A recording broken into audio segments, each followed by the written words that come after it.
Ah, Halo, my old friend. It's taken years, but they've finally got you looking the way you should. What the hell is that?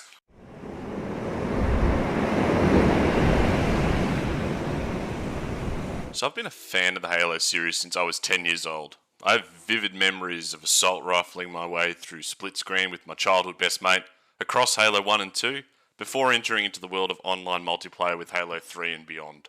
I became so engrossed in the world of Halo that I threw myself into anything and everything I could get my hands on. Books, comics, hell, I even dabbled in a bit of fan fiction to get my fix. So back in 2005, when rumours of a film headed by Peter Jackson arose, it's fair to say I was excited. The film, for whatever reason, never eventuated, and the closest thing we got was a 9-minute long live-action Halo trailer titled Landfall for Halo 3.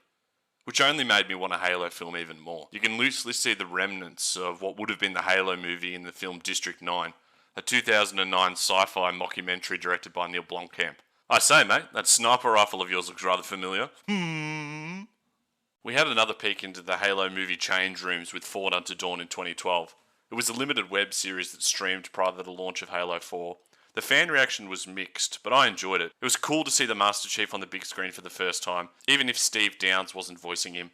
But once again, we were left so desperately longing for the Master Chief to sweep us off our feet and throw us into a full-length motion picture.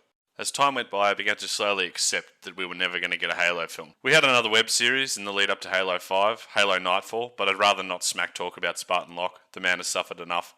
Although I chalked the lack of enthusiasm for Nightfall up to the fact that it, like Halo 5, put the Chief in the background of the story. Fans aren't happy about that. We love Chief. Remember this point, friends, it'll be important later. But in the words of the Gravemind, this is not your grave,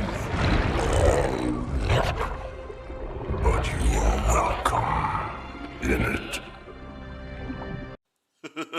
Yuck. And in 2015, 343 Industries announced that they'd be giving us a Halo TV series, executively produced by Steven Spielberg. You remember Spielberg? He's the bloke that gave the world this.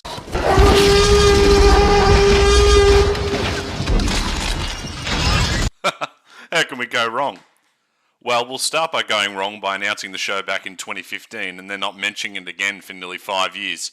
Almost all hardcore Halo fans were scrubbing the internet for any hint of this unicorn by now. The process continues by deliberately recasting characters with more diverse actors in favour of inclusivity over canon accuracy. More to the point of omitting a fan favourite. Say what? That's right, your boy Sergeant Fancy Schmancy Tanks Johnson isn't even in the show. It looks like his character's been absorbed by Captain Keyes, which includes a race swap for Miranda for good measure. I'll admit, when I heard this, I was pretty annoyed as I didn't see the logical reason for the change, but I was willing to give the show a go nonetheless. But I was starting to get a bad feeling about the whole thing. Then this happened. The deliberate choice not to cast Steve Downes as the voice of Master Chief made absolutely no sense to me, especially given that they got Jen Taylor on board to voice Cortana. The response from the actor playing Chief left much to be desired. Yeah, good work, Kirk Lazarus, you dickhead. Now, I've got nothing against the actor playing the Master Chief. In fact, I've seen him in American Gods and he's excellent. And the rest of his tweet indicates that he wants to do a good job. So by no means is this a witch hunt against him. All I'm saying is perhaps you should have cast someone in the role who was willing to put in the extra work. The Master Chief's voice is iconic and it's a very, very important part of who he is. Steve Downes has become synonymous with that role. It'd be like recasting Super Mario. We all know that mistake's coming as well. The tweet's since been deleted, but it's done nothing to waylay my fears and the growing anxiety I have about this series. And all this even before a trailer's even dropped. I mean, look, I'm not a pessimist, but this isn't looking good at all.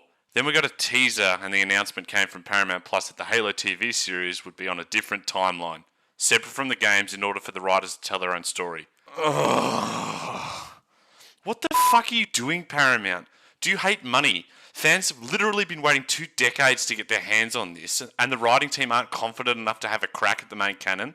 I mean, how hard would it have been to adapt the Reach novel from the first season? All the work is already done for you. No one wants a glorified fanfiction show. They want Chief being awesome. You're making the same mistake 343 did when they pushed Chief into the background of Halo 5. Now, I can understand wanting to keep your distance from the main canon. Perhaps the task is a bit scary for a group of professional writers. Hey, in modern Hollywood it seems like good writers are hard to come by. Hell, even the main games took a hard left turn at Requiem and the Forerunners in favour of this big hairy bastard. Oh, we love you, Atriox. So keen for Halo Wars 3 and whatever comes after Infinite. So like everyone, with all this information bubbling away inside me, I sat down to watch the newly released trailer, and all I can have to say is, what the how can something look so good yet so bad all at the same time? Yeah, the special effects seem present and correct, costumes are good, but no Blue Team, no Johnson, no Steve Downs, confirmed. And what the hell have they done to Cortana? At least she sounds correct, I guess. And this colourful cast of new talent that no one asked for. I know Halo's always struggled with the villains, but surely we could have done better than some generic Karen that hates humanity and shoots Legolo worms out at people. As I said earlier, I get the horrible feeling that we're about to see some poorly executed story that puts Chief in the background and focuses on characters from not the OG franchise that no OG Halo fan wanted or asked for. And no amount of special effects is going to fix that. Hey, maybe I'm wrong, but after a brief float through the various comment sections across social media and being met with things like this, or this, I'm starting to think not. And my answer to this sort of stuff is the same. It's free advice, and I'm going to offer it to any old school Halo fan watching. You don't have to be happy with this. You don't just need to accept it, and the best part of all, you don't even need to pay for it. Ahoy there, me hearties!